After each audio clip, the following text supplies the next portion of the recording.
আসসালামু আলাইকুম। কেমন আছেন সবাই? কয়েকদিন পরে আবার ভিডিওতে। যাই হোক, কেমন কি আছেন সবাই কমেন্টে জানায়েন।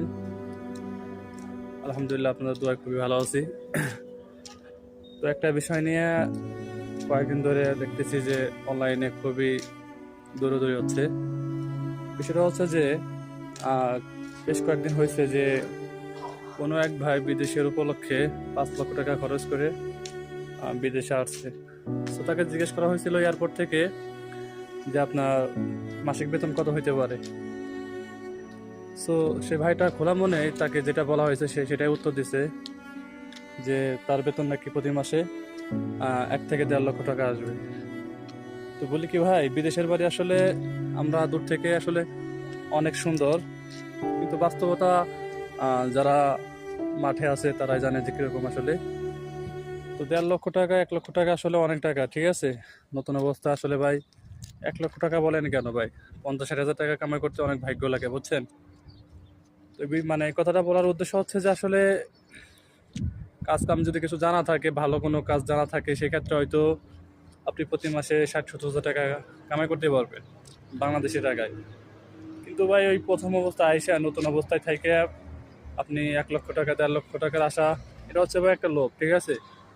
সো এটা আমরা কেউ না করি আসলে। এত টাকা স্যালারি তখনই সম্ভব যখন আপনি একটু যে ভাষা জানবেন, কাজ কাম ভালোভাবে জানবেন, ঠিক আছে, এরকম। সে সময়টা আসলে আপনি বুঝতে পারবেন যে এই টাকাটার মূল্য আসলে এরকম হইতে পারে। কিন্তু আমরা দেশে থেকে ভাবি বাপের হোটেলে খাই দাই ঘুরি। কোন এক দালালের বাচ্চা বলে যে তুমি গেলে তোমাকে রেস্টুরেন্টে কাজে দেবো, প্রতি মাসে তুমি 1 লাখ টাকা কামাই করতে পারবা। এটা হচ্ছে ভাই ভুল ধারণা, ঠিক আছে। তো আমরা এরকম লোভে কেউ না পড়ি ভাই। বিদেশের বাড়ি প্রথম অবস্থায় আসবেন, পরিস্থিতি বুঝতে আপনার সময় লাগবে। ফার্স্ট অফ আপনি দেশের কোনো ভাষা জানেন না, অনেকে আমরা বেশিরভাগ লোক কাজে যায় না, সেক্ষেত্রে অনেক সমস্যা হয়। তো এই জন্য যারা আসবেন চেষ্টা করবেন যে কোনো না কোনো কাজ শিখে আসার জন্য। মানে যে কোনো কাজ হোক হোক, আপনার রাজমিস্ত্রির কাজ যারা জানেন ভালোভাবে শিখবেন, বা আপনারা কনস্ট্রাকশনের কাজ আছে, রঙের কাজ আছে, ইলেকট্রিশিয়ানের কাজ আছে, যে কোনো কাজ আপনারা এখানে শিখে আসবেন। এখানে ভাই নতুন অবস্থায় যারা একদমই মানে কাজ বাজ না জানে তাদের জন্য আসলে খুবই টাফ ব্যাপার। কারণ তাদেরকে ছোট একদম মানে কাজের যে নিম্ন জায়গাটা আছে এই জায়গাটা তাকে দেওয়া হয়, আর সেখানে বেতন একদমই কম হয়।